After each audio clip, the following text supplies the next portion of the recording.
آج ایک چھوٹا سا فارمولہ دے رہا ہوں اور تھوڑی سی قرآن میں سورہ حمد کی تفسیر کرنا چاہتا ہوں. میں نے کراچی میں پڑھی تو کئی لوگوں نے ڈیمانڈ کی مولانا یہاں بھی پڑھ دیجئے، کیونکہ کئی ہمارے مسائل شیعہ سنی کے کئی ایشوز اس سورہ حمد میں طے کیے جاتے ہیں. مولا علی کا صحیح شیعہ کون ہوگا؟ جو اللہ کو پکارے، ایاک نعبد و ایاک نستعین. تو یہ بہت سینسٹیو معاملہ ہے. مولا علی کے نام کے اوپر اس طریقے سے جو یہ شرک کھڑا کر رہے ہیں. کہاں سے ہدایت لینی ہے، کس کے پیچھے جانا ہے، کیا کرنا ہے، کیا نہیں کرنا، کس کے راستے پہ چلنا ہے، کس کے راستے پہ نہیں چلنا، بہترین گائیڈنس ہے سورہ حمد میں. اگر ہم اسی سورہ پہ غور کریں ہماری دنیا آباد، ہماری آخرت آباد ہو جاتی ہے. چلیے ہم اب تصور کیجئے آپ کا کوئی دین نہیں ہے، کوئی مذہب نہیں ہے، آپ جسٹ ایک انسان ہیں. آپ کو پتہ چلا ہے کہ کسی نے مجھے بنایا ہے اور اس نے مجھے کیا دی ہے؟ گائیڈنس دی ہے. اب مجھے نہیں پتا میرے بنانے والا کون ہے، مجھے یہ بھی نہیں پتا میں کون ہوں، اور مجھے یہ بھی نہیں پتا کہ دنیا میں آ کر مجھے کرنا کیا ہے. اب آپ کو ایک پیج دیا جاتا ہے، بھائی یہ ساری تمہاری گائیڈنس ہے، کیا کرنا ہے کیا نہیں کرنا، کس ایڈریس پہ جانا ہے کس ایڈریس پہ نہیں جانا، ہم تجھے سورہ حمد میں بتا دیتے ہیں. شروع کرتے ہیں. بسم اللہ الرحمن الرحیم. جو بھی کام کرو اللہ کہتا ہے اس طرح شروع کیا کرو. پانی پیو، جو بھی کام کرو زندگی میں اس طرح شروع کیا کرو. بسم اللہ الرحمن الرحیم. شروع کرتا ہوں کس کی مدد سے؟ نہیں، کس کی مدد سے؟ شروع کرتا ہوں اس میں خدا کی مدد سے. اگر اس طرح ہوتا نا باللہ الرحمن الرحیم تو ترجمہ یہ ہوتا شروع کرتا ہوں اللہ کی مدد سے. اللہ اپنے اور مدد کے بیچ میں اسم لا رہا ہے. شروع کرتا ہوں اس میں خدا کی مدد سے. یہاں پہ ایک شبہہ ہے نا کہ غیر اللہ سے مدد نہ مانگی جائے. اللہ نے اپنے بیچ میں اور مدد کے بیچ میں کیا لایا ہے؟ اسم لایا ہے. شروع با استعانت ہے. شروع کرتا ہوں اس میں خدا کی مدد سے. چھٹے امام فرماتے ہیں نحنو اسماء اللہ، ہم اللہ کے اسم ہیں.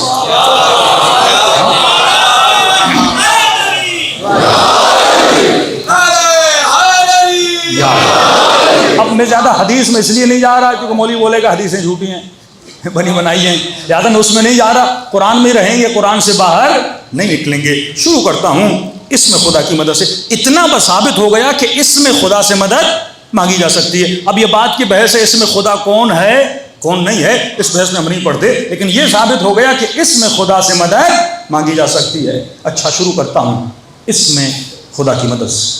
کون خدا؟ مجھے کیا پتا، وہ خود اپنا تعارف کروائے گا. میں وہ اللہ ہوں جو رحمان ہے، میں وہ اللہ ہوں جو رحیم ہے.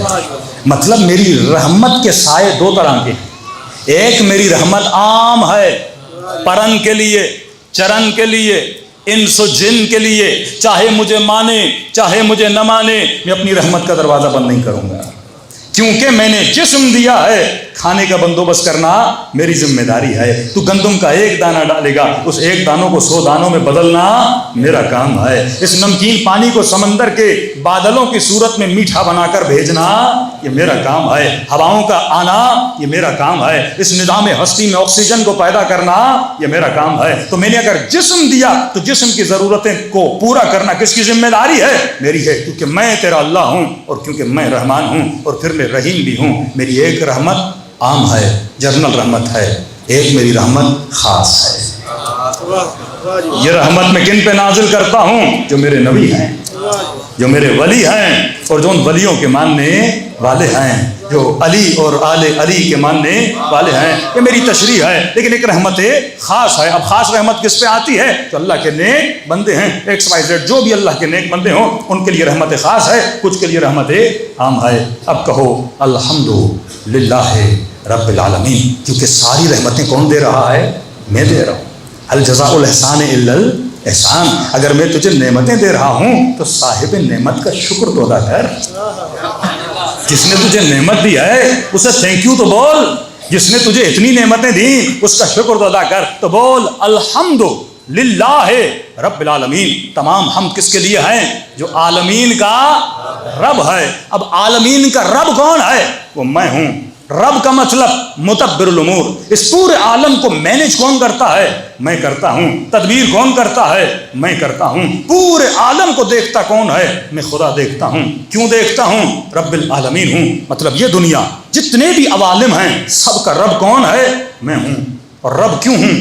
کیونکہ میں رحمان ہوں، کیونکہ میں رحیم ہوں۔ اگر میں رحمان نہ ہوتا کبھی تجھے پالتا نہ، اگر میں رحمان نہ ہوتا کبھی بارش نہ برساتا، اگر میں رحمان نہ، تو میرا نافرمان ہے لیکن پھر بھی بارش برسا رہا ہوں، کیونکہ میرے اندر صفت رحمانیت ہے۔ اور اس صفت کی جھلک کو اگر دیکھنا ہے تو ماں کے وجود کو دیکھ لے۔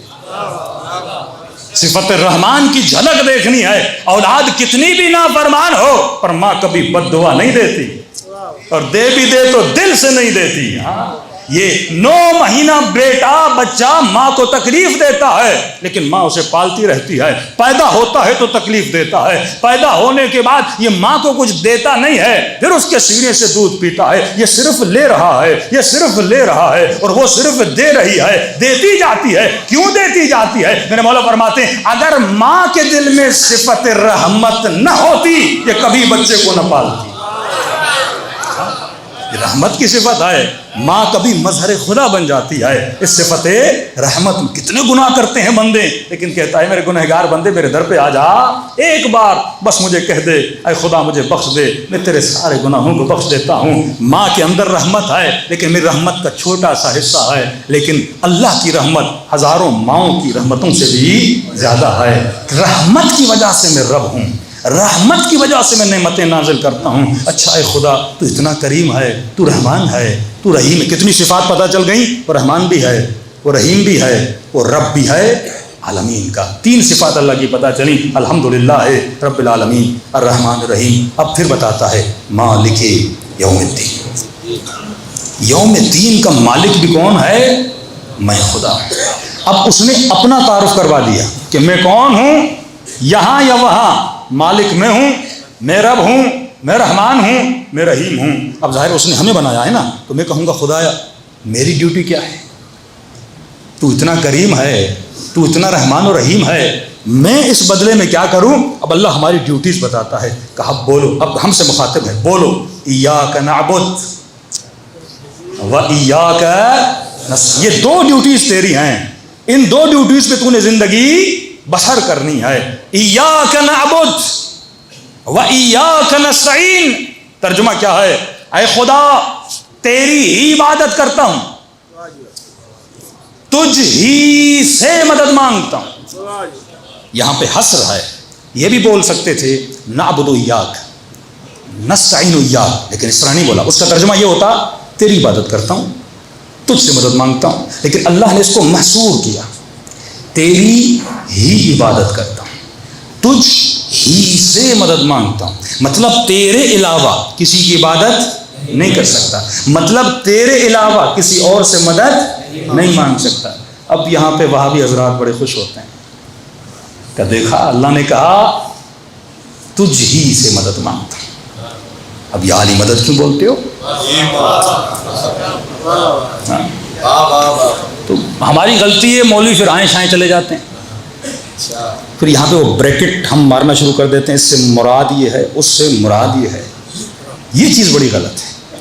جب اللہ صراحتاً ایک جملہ بولے اس جملے سے ہی مطلب کا نکلنا بہت ضروری ہے۔ خدا بندوں کو کنفیوز نہیں کرنا چاہتا، پھر وہ خدا کے ساتھ جو اپنے روڈ میپ میں بندہ کنفیوز ہو جائے تو زندگی کیسے گزارے گا؟ یہ روڈ میپ ہے نا، اب اسی میں کنفیوز ہو جاؤں تو میری زندگی کیسے؟ اور اسی وجہ سے پوری دنیا کیا ہے؟ کنفیوز ہے۔ ہر وہابی بندہ یہی آیت پڑھتا ہے، دیکھو ایاک نستعین، میں تجھی سے مدد مانگتا ہوں، کہ شیعہ مشرک ہے، یہ کہتا ہے یا علی مدد، مشرک ہے۔ محمد علی مرزا بھی اسی آیت کی رٹ لگاتا ہے، ایاک نعبد ایاک نستعین، تیری عبادت کرتا ہوں، تجھی سے مدد مانگتا ہوں۔ مولا علی کا صحیح شیعہ کون ہوگا؟ جو اللہ کو پکارے، ایاک نعبد و ایاک نستعین۔ تو یہ بہت سینسٹیو معاملہ ہے، مولا علی کے نام کے اوپر اس طریقے سے جو یہ شرک کھڑا کر رہے ہیں۔ کئی جوانوں نے کہا مولانا اس کا جب، میں نے کہا بڑا سمپل ہے، اگر ترجمے پہ چلو گے، ایک بات جب سورہ حمد کا ترجمہ کرو کسی بھی برادر کے سامنے، مسلم کے سامنے، تو اس کو سورہ حمد سے باہر جانے نہ دو، بولو یہی سورہ ہے جو ریپیٹڈلی پڑھنا واجب ہے۔ اگر باہر کی کوئی آیت آنی ہوتی تو اللہ اس کو بھی کیا کرتا؟ واجب کرتا. تو جواب اسی صورت میں دینا اللہ پر کیا ہے؟ واجب ہے. چلو ہم ترجمہ کرتے ہیں. خدا تیری ہی عبادت کرتا. یہاں تک تو سارے متفق ہیں کہ ہم سارے اللہ کی ہی عبادت کرتے ہیں. کوئی ہے جو خدا کے علاوہ کسی کی عبادت کرے؟ نہیں. ہر بندہ کس کی عبادت کرتا ہے؟ اللہ کی عبادت کرتا ہے. دوسری آیت میں تھوڑا بہت مومنین کنفیوز ہو جاتے ہیں کہ اے خدا میں تجھ ہی سے مدد مانگتا ہوں. جب بول دیا نا تجھ ہی سے مدد مانگتا ہوں تو اب ایک سوال کھڑا ہوتا ہے, کس چیز میں؟ سوال ہے نا. اے خدا میں تجھ ہی سے مدد مانگتا ہوں, کس چیز میں؟ اگر جواب یہ ملے گا ہر چیز میں تجھ ہی سے مدد مانگتا ہوں, پھر یا ڈاکٹر مدد نہ بولا کرو, امی مدد نہ بولا کرو, ابا مدد نہ بولا کرو, گھر بنانے کے لیے انجینئر نہ منگوایا کرو, ہاں روٹی کے لیے دکاندار سے روٹی نہ لایا کرو. مدد ہی تو ہم مانگ رہے ہیں نا. پھر مفتیوں اور مولویوں کو یوٹیوب چینلز بند کرنے چاہیے. آج تمہاری یوٹیوب چینل مدد کر رہا ہے نا. کس کو کون جانتا تھا؟ گھر میں بیٹھ کے آپ نے 2 ملین سبسکرائبر بنا دیے. کس سے مدد لے رہے ہیں؟ میں ان چیزوں کا منکر نہیں ہوں, لیکن ایک سوال کھڑا کر رہا ہوں کہ جب آپ بولتے ہیں نا ایاک نستعین, اے خدا میں تجھ ہی سے مدد مانگتا ہوں, سوال ہے کس چیز میں تجھ سے مدد مانگتا ہوں؟ یہ واضح ہونا چاہیے نا, میں کس چیز میں تجھ سے مدد مانگتا ہوں.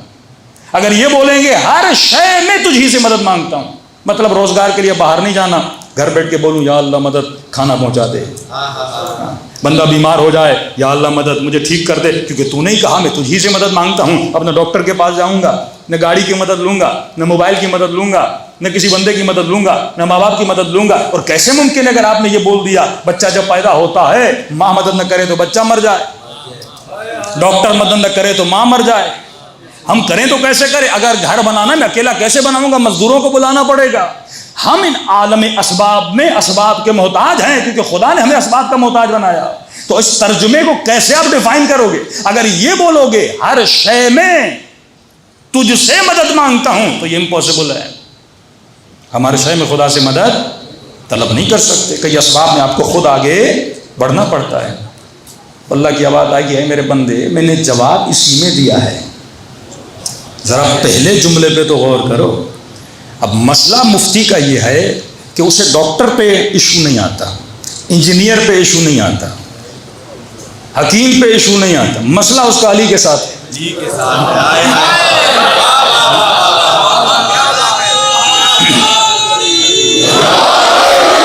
یہ بات میری سمجھ سے باہر. پھر کہتے نہیں مردہ سے نہیں مانگ سکتے, زندہ سے. بھئی اللہ نے کب بتایا مردہ اور زندہ؟ یہ تو تم نے بتایا مردہ اور زندہ. سورہ ہم نے یہ تو نہیں کہا کہ مثلا مجھ ہی سے مدد مانگو لیکن زندہ سے مانگ سکتے ہو, مردہ سے نہیں مانگ سکتے. یہ تو سورہ ہم میں نہیں آیا. اگر کسی اور سورت سے تم نکال رہے ہو اس سے میرا سروکار نہیں ہے, کیونکہ روڈ میپ کس میں ہے؟ سورہ ہم میں ہے. تو جواب بھی کس میں ہونا چاہیے؟ اسی میں ہونا چاہیے. جواب موجود ہے لیکن آپ ذرا غور کریں گے تو آپ کو جواب بھی مل جائے گا. اللہ نے کہا میں نے پہلے جملے میں جواب دیا ہے ایاک نعبد, اے خدا تیری ہی عبادت کرتا ہوں. ایاک نعبد و ایاک نستعین میں واو ہے, واو عاطفہ, جو اگلے جملے کو پچھلے جملے سے کیا کرتا ہے؟ جوڑتا ہے. اے خدا تیری ہی عبادت کرتا ہوں اور تیری عبادت میں تجھ ہی سے مدد مانگتا ہوں. یہاں مدد عبادت میں ہے. نعبد جب آپ بولتے ہو نا تیری ہی عبادت کرتا ہوں. اب اس عبادت میں کون میری مدد کرے گا؟ خدا مدد کرے گا نا. اس نے مجھے بنایا نا, وہ مجھے بتائے گا نا مجھے عبادت کیسے کرنی ہے, وہ مجھے بتائے گا نا زندگی کا روڈ میپ کیسے ہے. ہم نے کہا ٹھیک ہے خدایا تیری عبادت میں ہم تجھ سے مدد مانگیں گے, ہم بت سے مدد نہیں مانگیں گے. تیری عبادت میں ہم کسی کے پاس نہیں جائیں گے, تجھ ہی سے جو تو بتائے گا اسی راستے پہ ہم چلیں گے.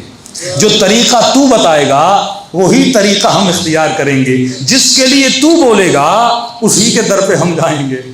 جو تو بتائے اسی در پہ ہم چلیں گے. اب اللہ نے کہا بولو, اب میں راستہ بتا رہا ہوں کہ میں کس طرح تیری مدد کرتا ہوں, میری مدد کس طرح تمہیں حاصل ہوگی, میری عبادت میں مدد کیسے ملے گی. کہا بولو اہدنا الصراط المستقیم. اے خدا ہدایت دے کس پر؟ صراط مستقیم پر. ایک نیا نام آ گیا آدمی کے سامنے, ہدایت دے. اچھا تیری بندگی اور تیری مدد اس بندگی میں تو مدد کرے گا. مدد کیسے کروں گا؟ کہ یہ میری مدد ہے، صراط مستقیم پہ چل.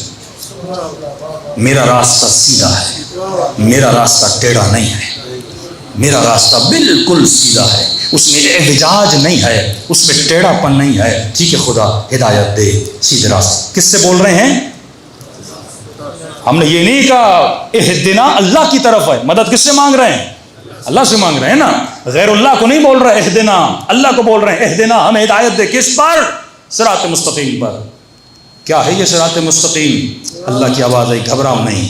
یہ صراط مستقیم کیا ہے یہ بھی بتا دیتا ہوں. صراط الذین انعمت علیہم، یہ ان کا راستہ ہے جن پر میں نے اپنی نعمتوں کو نازل کیا. کلیئر خدا نے راستہ بتایا، کنفیوژن سے انسان کو نکالنے کے لیے. میرا راستہ سیدھا ہے، خدا مجھے کیسے پتا چلے؟ کوئی فٹ تو بتانا کہ جس کو دیکھ کے میں راستے پہ چلوں. بھائی ایک ٹیشو پیپر بھی بنتا ہے نا، پہلے اس کا نقشہ ہونا ضروری ہے. مجھے نقشہ تو بتانا، میں کس کو دیکھ کے چلوں؟ مجھے راستے کا کیسے پتا چلے؟ کا نشانی بتا دیتا ہوں. اگر صراط مستقیم کو پہچاننا ہے، یہ ان کا راستہ ہے جن پر میں نے اپنی نعمتوں کو نازل کیا. اب یہاں پہ برادران محترم ایک جمپ مارتے ہیں اور آپ نے یہ جمپ مارنے دینا نہیں ہے. یہاں سے پوری گیم آپ کی خراب ہو جائے گی، پورا نقشہ خراب کر دیتے ہیں. یعنی اللہ کی ساری اوپر سے لے کے نیچے تک جو زحمت ہے نا بندے کو سمجھانے کی، وہ خراب کر دیتے ہیں. اب جمعے کے خطبوں میں بولیں گے صراط الذین انعمت علیہم، ان کا راستہ جن پہ اللہ نے نعمتوں کو نازل کیا. اب وہ خود بتائیں گے کون ہے وہ. کہیں گے والسابقون سابقون اولئک المقربون. ہم مولوی صاحب یہ کون تھے؟ کہ یہ وہ ہیں جنہوں نے پہلے ایمان لایا. اب لوگوں نے کہا وہ اچھا جنہوں نے پہلے، ہاں یا اصحاب بدر ہیں یا اصحاب احد ہیں، یہ وہی ہیں جنہوں نے پہلے ایمان لایا. آج تک کوئی شیعہ عالم اس کا انکاری نہیں ہے کہ جنہوں نے پہلے ایمان لایا ان پہ اللہ کی نعمتیں نہیں تھیں. سب پہ اللہ کی نعمتیں تھیں. لیکن میرا سوال یہ، اگر یہیں پہ رک جاؤ گے نا اپنی تفسیر کرنے، اللہ سے پوچھو نا اپنی تفسیر کیوں کر رہے ہو؟ اگر بات یہ جن پہ میں نے اپنی نعمتیں نازل کی ان کا راستہ ہے، تو ایک مکھی پر بھی تو اللہ کی نعمت ہے کہ نہیں؟ اس مجمع میں کون سا وہ بندہ ہے جو یہ بولے مجھ پہ اللہ کی نعمت نہیں ہے؟ ہر وجود جسے خدا نے خلق کیا ہے اس پہ اللہ کی نعمت ہے. اب میں یہاں پہ رک جاؤں، اچھا صراط الذین انعمت علیہم جس پہ میں نے اپنی نعمتیں نازل کی، یہ بولے گا مولانا مجھ پہ اللہ کی نعمت ہے، مجھے انسان بنایا ہے، اس کے راستے پہ چلوں، اس کے راستے پہ چلوں. کروڑوں لوگ ہیں جن پہ اللہ کی نعمت ہے، انسانوں سے لے کے حیوانوں تک، حیوانوں سے لے کے حشرات تک، حشرات سے لے کے درختوں تک، کروڑوں اللہ کی آبادی. کوئی بندہ، کوئی وجود، کوئی جماعت، کوئی نبات ایسا نہیں ہے جس پہ اللہ کی نعمت نہیں ہے. تو خدا کیا میں کس کس کے راستے پہ چلوں؟ اللہ کی آواز ہے کہ گھبراتے کیوں ہو؟ جواب میں نے سورہ ہم میں دیا ہے. صراط الذین انعمت علیہم، یہ وہ ہیں جن پہ میں نے اپنی نعمتوں کو نازل کیا. خدا مسلمان کے لیے خدا نے اتنی کلیئر تفسیر بتا دی ہے، اگر پھر بھی اسے ہدایت نہ ملے، یہ تعصب بار اس کا نصیب ہے کہ اسے ہدایت نہیں مل رہی. کہا صراط الذین انعمت علیہم، یہ وہ ہیں جن پہ میں نے اپنی نعمتیں نازل کی. خدایا صفت تو بتا، نشانی تو بتا، علامت تو بتا. یہاں ہزاروں نعمت والے ہیں، میں کس نعمت والے کے پیچھے چلوں کہ جس میں یہ دو صفات ہوں؟ صراط الذین انعمت علیہم غیر المغضوب علیہم، یہ وہ ہیں جن پہ میں کبھی غضبناک نہیں ہوا.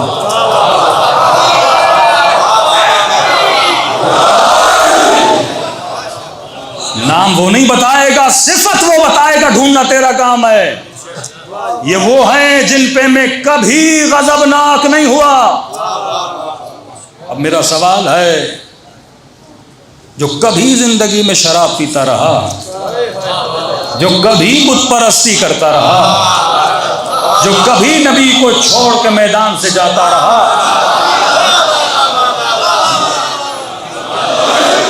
کسی نے کہا اللہ نے معاف کر دیا. ہاں سورہ حدید میں اللہ نے مسلمانوں کی غلطیوں کو معاف کیا، ہم نہیں کہتے معاف نہیں کیا، لیکن جب انہوں نے یہ ایکٹ انجام دیا تھا اس وقت وہ غضبناک تھا کہ نہیں؟ نبی کا دانت مبارک ٹوٹ رہا تھا، ٹوٹی ہوئی تلوار سے علی اور چند اصحاب نبی کا دفاع کر رہے تھے اور مسلمان غنیمت کے مال کے پیچھے تھے. ہاں یہ صحیح ہے، یہ سابقون سابقون ہیں، کلمہ پڑھا تھا، لیکن کبھی کبھی غلطیاں بھی تو کرتے تھے نا، اللہ معاف کر دیتا تھا. لیکن جب غلطی کی تھی تب وہ غضبناک ہوا کہ نہیں؟ کہا انعمت علیہم، وہ ہیں جن پہ میں کبھی غضبناک نہیں ہوا. شاید اس ایک صفت میں وہ کسی نہ کسی کو بچا لیں، لیکن اللہ نے جب دوسری صفت بتائی اس سے کوئی بچ نہیں سکتا. کہا ان کے اندر دو صفت ہیں، انعمت علیہم، پہلی صفت یہ ہے جن پہ میں نے اپنی نعمتوں کو نازل کیا کہ میں ان پہ کبھی غضبناک نہیں ہوا اور وہ بھی کبھی گمراہ نہیں رہے.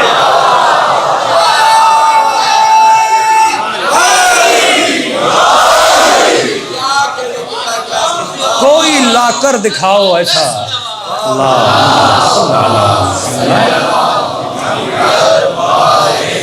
ساری امت اس پہ گواہ ہے. کوئی 40 سال میں ایمان لایا، کوئی 50 سال میں ایمان لایا، کوئی 60 سال میں ایمان لایا، کوئی بھی ایسا نہیں تھا جو پہلے گمراہ نہ رہ چکا. صرف علی مرتضیٰ ہیں، فاطمہ الزہرا ہیں، ہاں جنہوں نے سب سے پہلے اپنے بابا پر ایمان لایا تھا. ایک دن دکھاؤ اہل بیت کی زندگی کا کہ وہ گمراہ رہے.